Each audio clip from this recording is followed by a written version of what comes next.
Recentemente saiu um novo filme da Marvel, o Thunderbolt. Ele é divulgado como uma quebra de padrão em relação aos filmes atuais da franquia. Hollywood está mesmo largando o osso do progressismo woke ou isso é só uma false flag? Este é o Visão Libertária, sua fonte de informações descentralizadas e distribuídas. Ajude a propagar as ideias de liberdade, deixe o seu like e compartilhe com seus amigos. Um artigo seu pode virar vídeo aqui também, sabia? Este artigo foi escrito por Tom Félix, revisado por Gordinho Caipira e narrado por Ufarasta. Não precisamos te entediar com longas explicações dilatórias. Você já sabe bem que desde Vingadores Ultimato, os vídeos e séries de super-heróis da Marvel têm sido amplamente criticados por seus enredos desinteressantes que focam em dar alguma lição de moral genérica no telespectador do que em desenvolver os personagens ou contar uma boa história. Isso quando a obra não é hipócrita o suficiente a ponto de soar como nós, Marvel, somos uma empresa multibilionária criticando o capitalismo, compre nossos produtos. Tirando exceções como o filme Deadpool, o resto dos lançamentos foram tão sensacionais e profundos quanto a série She-Hulk. Após tantos anos de fracasso, a empresa percebeu que para ter sucesso ela precisa agradar o público. Uma grande surpresa, não? Thunderbolt é um teste para mostrar as reformas internas do estúdio e preparar terreno para o futuro Vingadores 5, que já está tendo problemas no meio do caminho, como o fato de ter o ator que interpreta o vilão principal substituído devido a acusações de assédio. As críticas ao Thunderbolt têm sido bastante positivas, com 88% de aprovação da chamada crítica especializada e 95% do público. Tratando-se de Hollywood, a questão que se coloca é: esse índice alto é mérito do filme ou só mais uma questão de aprovação inflada? Na opinião de Tom Félix, autor do artigo, Thunderbolt é sim um bom filme e, de bônus, sem militância óbvia, sem discursos forçados, sem personagem queer, negro, obeso, cadeirante, incluído apenas para cumprir cota de representatividade e agradar a militância progressista. A narrativa, que aborda temas como depressão e o ato de enfrentar os próprios demônios, dá profundidade aos personagens. Você pode até não gostar desse tipo de tema, mas isso mostra, ainda que de forma mínima, uma preocupação dos roteiristas em desenvolver os personagens. Mais recentemente, o filme Thunderbolts foi renomeado para Os Novos Vingadores, consolidando o novo time como os sucessores dos antigos Vingadores. Embora Tom Félix, como fã, não ache o título do filme devidamente merecido, ele entende que é uma boa diretriz para os próximos filmes dos Vingadores, algo diferente do que foi o Capitã Marvel, por exemplo, filme feminista, genérico, liderado por uma super-heroína empoderada. O que poderia ser apontado como agenda identitária no filme em análise já vem de filmes anteriores, como o fato da treinadora ser mulher, o que já ocorria no filme da Viúva Negra. No Thunderbolt, esses elementos aparecem de forma funcional e sem atrapalhar a história. Ninguém antes ligava para a cor, raça e etnia de um protagonista, até porque duvido que alguma criança fã do Relâmpago McQueen se identifica como um carro. Mas nos últimos anos algo mudou. O cenário cultural foi invadido por uma onda rosa que foi fomentada pelo lado político esquerdista. Muita gente critica esse fenômeno, mas poucos se perguntam por que exatamente produções woke falham. Não é porque tem política ou personagem LGBT, a causa é bem mais profunda. É verdade que a arte também é usada para fins políticos, desde o neoclassicismo liberal aos cartazes soviéticos, da estética fascista ao romantismo tradicionalista.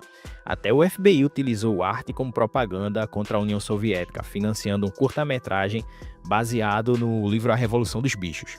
Ideologias sempre foram usadas na arte para comunicar emoções e valores. Gramsci entendeu isso como ninguém e disse que se você quer mudar a sociedade, mude primeiro a cultura.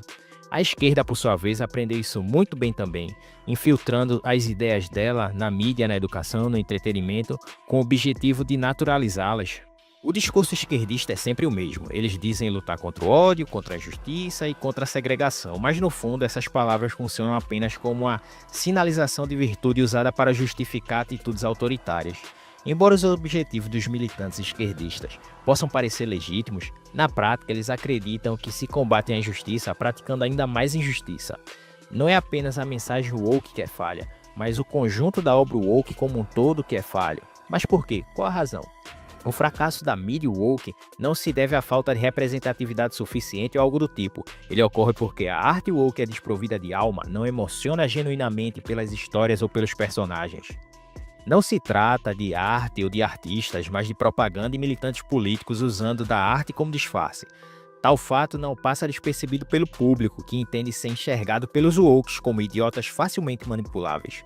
O problema em si não está nos personagens, mas no fato deles estarem na obra de forma desnecessária, deslocadas ou contraditórias, comprometendo o enredo da obra apenas para agradar a militância esquerdista. Cite-se, por exemplo, BioShock. Ele pode ser interpretado como uma crítica ao capitalismo, e mesmo que tudo não soe muito convincente, já que todos os elementos da crítica não pertencem ao livre mercado, ainda é um bom jogo e tem uma história genuína. Inclusive, caso queira ver mais sobre BioShock, temos um vídeo aqui no canal chamado Seria BioShock uma crítica ao anarcocapitalismo? Link na descrição. Outro exemplo maravilhoso que pode ser mencionado é o do filme Wall-E, no qual a principal crítica é obviamente ao tal capitalismo consumista, que encheu a terra de lixo e deixou inabitável. Mas a história não é toda somente constituída de clichês, como corporações são malignas. O filme desenvolve uma história de amor entre dois robôs que é linda de se assistir. Mas por qual razão fazer uma boa obra, se perguntam os wokes? Para eles, bastam apenas cancelar as pessoas por twitters antigos, exigir que influencers neutros se manifestem contra quem eles não gostam e punir qualquer um que discorde da opinião deles. Tudo isso bastará. Um bom exemplo disso foi o caso Hogwarts Legacy, no qual pessoas foram ameaçadas de morte pelo pessoal anti-ódio do Twitter apenas por cogitarem jogar o game, e tudo por causa de uma opinião de J.K. Rowling, autora do Harry Potter, que nem sequer participou do projeto jogo. Kim Belair, cofundadora do Sweet Baby Inc., uma empresa que financia a agenda progressistas em jogos AAA, chegou a declarar que o correto era intimidar a equipe de marketing do jogo para que aceitassem a pauta, sem necessidade de argumentação ou dados, apenas pelo medo, pela intimidação. Isso é assustador. Isso é uma batalha para impor artificialmente uma cultura. Eles nunca buscaram aliados políticos e mesmo que você queira pedir desculpas pelo passado, eles não se importam. Eles não querem seu arrependimento, querem a sua cabeça na bandeja. O próprio boicote ao jogo deu terrivelmente errado e a máscara caiu. Eles não querem um mundo mais justo, eles só querem destruir o mundo atual para construir novas estruturas sociais, sob o argumento do desconstrutivismo. Eles fazem tudo isso sob o disfarce da bondade, da empatia e da justiça. No fim de tudo, nunca se tratou de justiça e sim de controle. A esquerda sempre reclama que não tem espaço nas redes sociais e que tem que se fechar em bolhas de grupos privados porque não suportam a coexistência com pessoas que têm outras opiniões. A esquerda quer se sentir à vontade para impor a visão através de quaisquer filmes, séries e jogos. Contudo, o público está reagindo e rejeitando tudo isso, e os estudos sentem o impacto, pois, afinal, o dinheiro fala mais alto para uma empresa do que meia dúzia de lacradores no Twitter. A militância progressista do pensamento crítico não constrói nada para o mundo, apenas querem destruir. São como parasitas que transformam arte em panfletarismo ideológico esquerdista. O livre mercado cultural é o melhor remédio contra o veneno da arte woke. Nenhum protesto é mais eficiente do que aquele feito com o dinheiro. Por isso, as obras de arte sem alma e sem emoção do movimento woke são e serão rejeitadas. O mercado as substituirá por novas obras com histórias melhores, pondo fim a continuações medíocres de viés meramente ideológico e panfletário.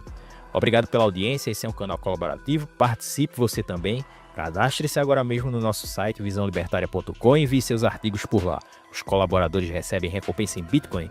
Inscreva-se no canal e clique no botão da campainha para ser avisado de novos vídeos. Até a próxima!